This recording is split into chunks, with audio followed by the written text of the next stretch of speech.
Okay, Snow Cherries from France took a long time to write. Yes, about 7 years maybe. I finally finished it this summer.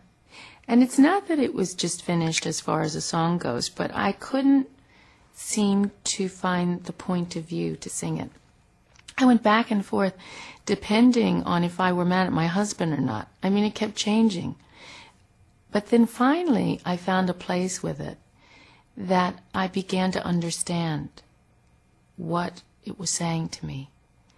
And in the recording, I changed some of the quotes that he had said originally. No, she says. And because of that, it all began to make sense. So her position in it changed from when I started to write it. And she's a little more involved. She's a little more up to shenanigans than I thought she originally was, and that's why it worked.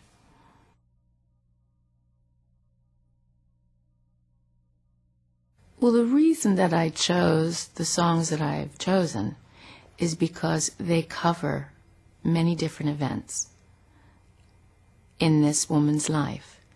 And the important thing is that this woman is allowed to tell a story now. We have to remember that in many cultures and for a long time, women couldn't tell their stories, especially in the Christian faith, where we don't even have Mary Magdalene's books.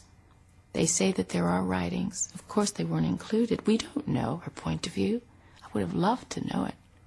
So I really feel like there's something that I needed to stay true to. You can't get away from who you are, even though you might want to try. Your legacy is your legacy. This woman's upbringing, Tori Amos, that's who she is.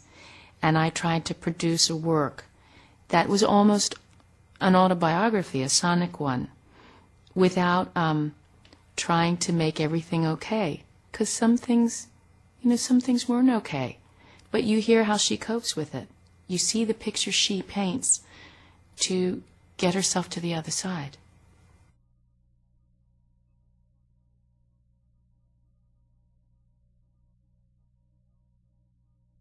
I think to be a part of music is something that chooses us, and it is truly an elixir.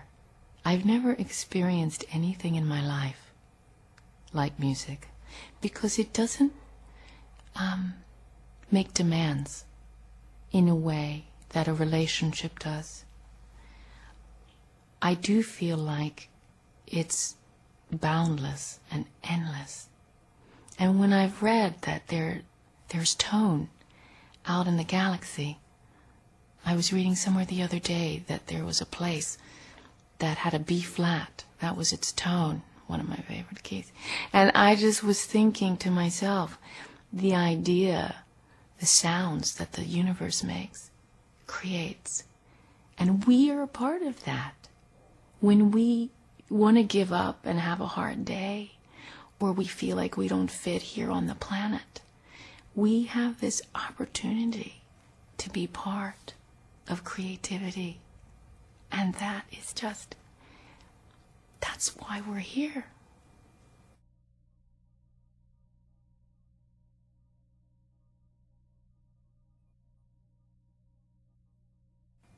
For whatever reason, this group of songs wanted to be together.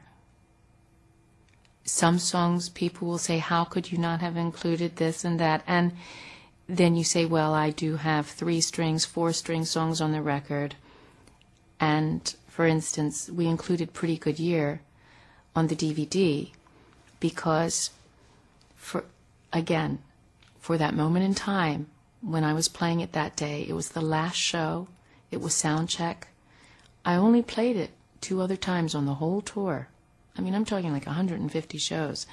And for, again, that moment in time, Pretty Good Year was our way of saying goodbye to each other. The musicians, people that have lived our lives together for many months. And in a year that's been filled with war, and we've had friends die this year, and a boy came up to me, and he was told he had terminal cancer, and he said, will you play Pretty Good Year for me? And in that moment, she came. Her multi, when it came, was not in good shape, so she was not going to make the record. But in the final hour, Pretty Good Year made the DVD. So those are the decisions that got made.